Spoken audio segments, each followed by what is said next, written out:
महालक्ष्मी पूजन, दीपावली का अवसर आ रहा है, धनतेरस, रूप चौदस, दीपावली, पड़वा मतलब गोवर्धन पूजन और 5वां दिन भाई दूज यम द्वितीया।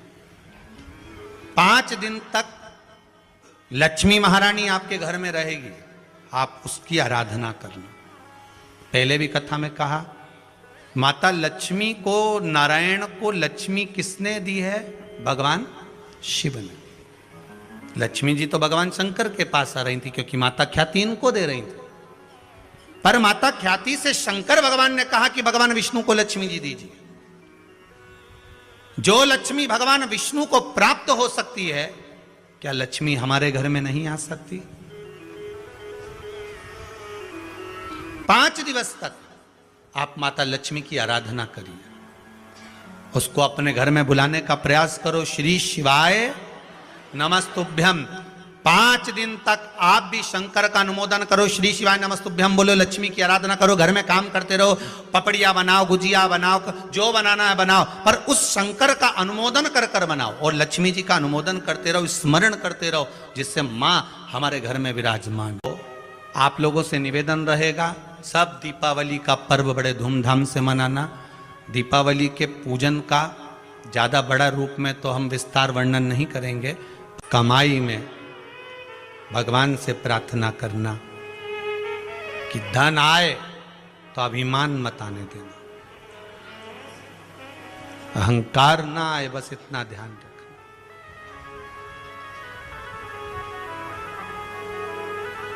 लाल चंदन का जो जल होता है, ये व्यक्ति के जीवन में जो धन कहीं रुक गया, अटक गया, नहीं दे रहा, बेलपत्री के वृक्ष के नीचे, जड़ के नीचे सींचन करने से वो प्राप्त होगा।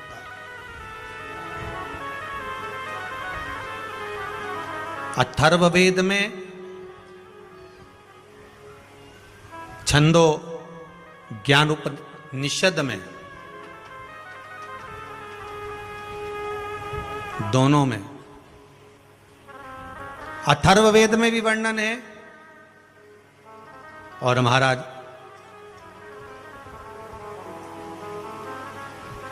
वर्णन किया गया कि पीपल के वृक्ष की जो जड़ होती है, बेलपत्री के वृक्ष की जो जड़ होती है,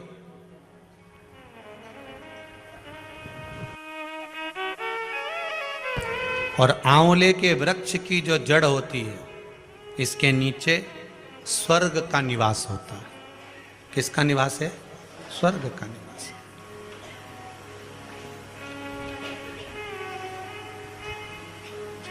अथर्ववेद में भी कहा और छंदो उपनिषद में भी वर्णन करा।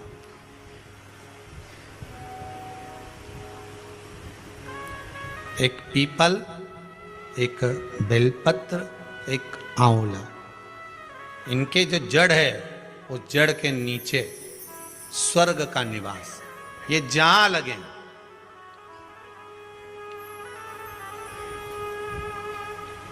बस एक बात का ध्यान रखिए उसके लिए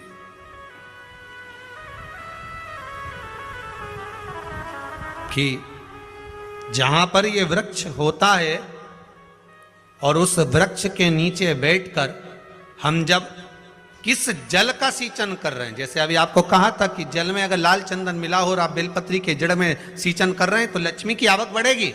कहीं पैसा अपना अटक गया, नहीं आ रहा, आएगा।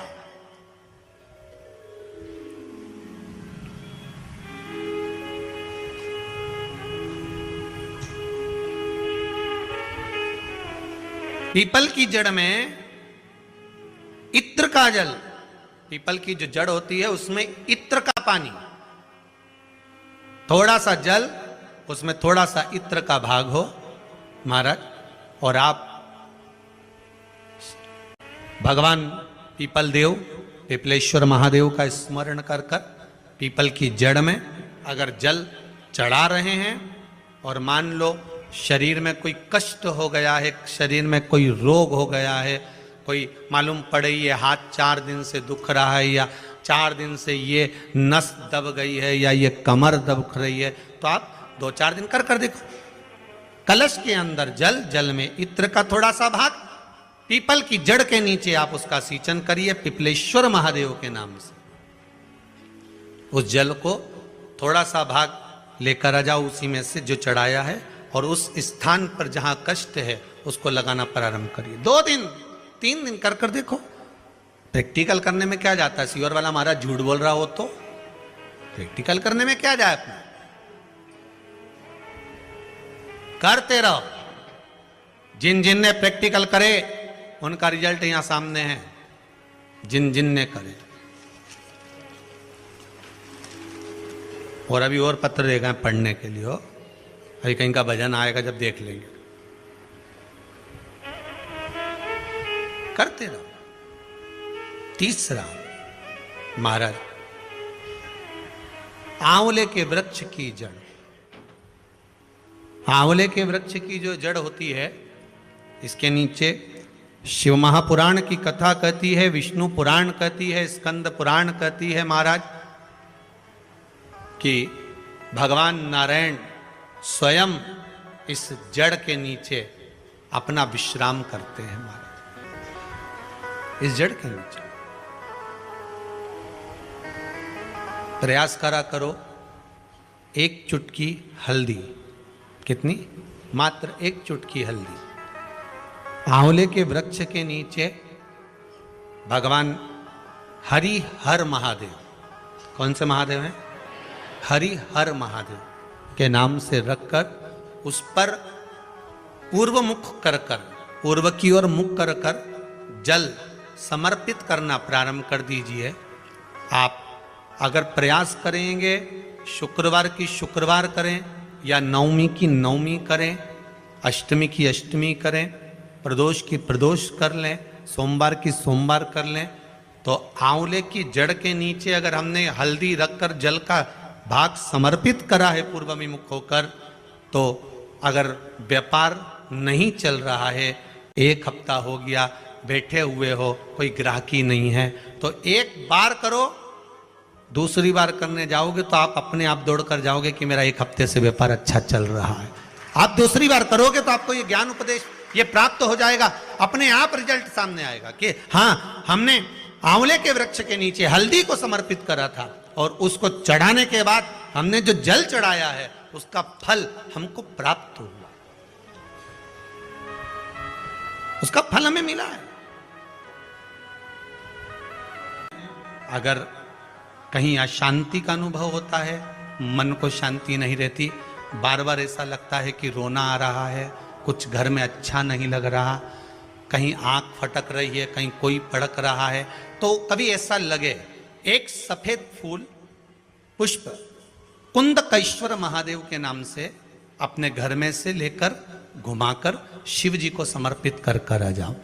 वापिस आओगे ना तो रुआसा सा मन होगा, ना मन में अशांति होगी। इतना पावर बाबा दे देंगे कुंदकेश्वर महादेव कि आपको खुद अनुभव हो जाएगा। केवल एक पुष्प श्वेत कुंदकेश्वर महादेव, कुंदकेश्वर महादेव कोई साधारण नहीं है।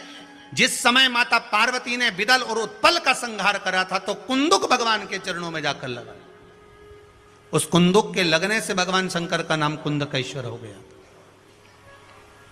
भगवान शिव ओघड़दानी, त्रिकालदर्शी, कैलाशी, अविनाशी, भगवान शिव के अन्य अवतारों का वर्णन है। फिर आगे जो चरित्र कहा गया है, भगवान के 12 ज्योतिर्लिंग का स्मरण कराया गया। महाराज एक बात ध्यान रखिएगा, शिव महापुराण कार्तिक महत्तम कथा तो आज विराम हो जाएगी, पर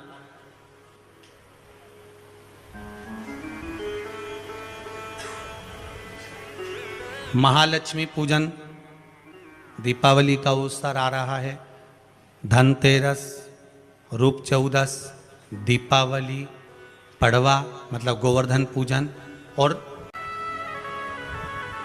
उसका फल हमें मिलेगा। कोई भी क्रम करे, हम फिर कहेंगे, फिर निवेदन करेंगे, कुआं खोदो, एक जगह खोदो, पानी निकलेगा, कभी यहां भटक गए, कभी वहां भटक गए, थोड़े दिन यहां आ गए, थोड़े दिन कहीं दूसरी जगह चले गए, फिर तीसरी जगह चले गए, चौथी जगह चले गए, भटक रहे हैं। अब बाबा से विनती करना, अब नहीं भटकूंगी चाहे कुछ भी हो जाए।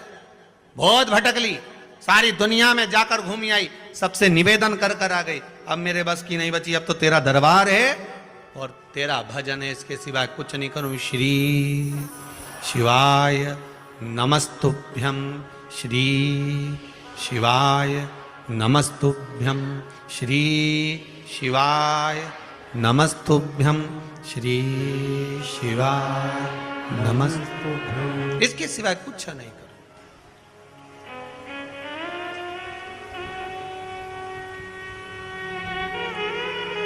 हमारा भजन मूल हो जाए। एक विदल और उत्पल दो असुर हुए।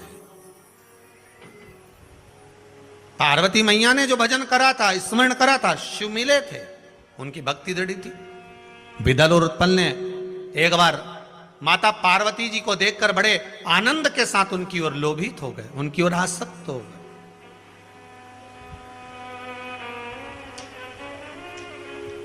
जो जो राक्षस, जो जो असुर भगवान की ओर लोभित हुआ, भगवान ने उसका कल्याण कर दिया। दुनिया के लोग संसार को देखकर लोभित होते हैं, ये कितनी सुंदर है, वो कितना सुंदर है, वो ऐसा है, वो वैसा है। हम काया देख रहे हैं, केवल शरीर देखा।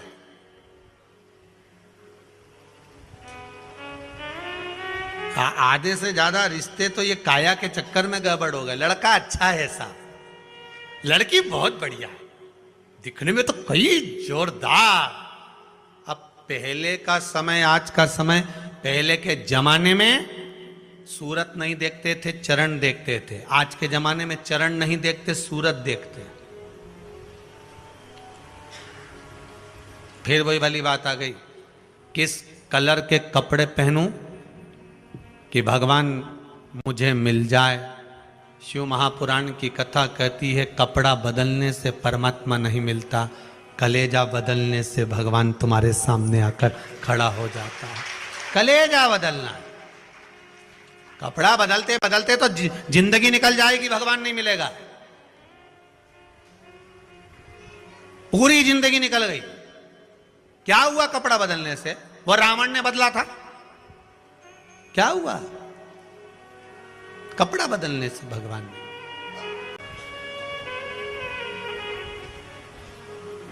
भोले जी को नाम बड़ा प्यारो लागे। आप जिस स्थान पर, जिस जगह पर, जिस भूमि पर, जिस क्षेत्र में जहां निवास करो, भगवान की अविरल भक्ति में डूबे रहो। महाराज उन कथा कहते हैं और आप कथा कहते हो। कई महाराज कथा के और इतना आराम से ऐसा ऐसा बोले, उन्हें भगत लोग उनकी आंख में से आंसू झड़ता फिरे, सब रोए बेचारा उन बैठ बैठ के। और तुम्हारी कथा में बापड़ा एक नहीं रोए दिन भर, बट हे करे।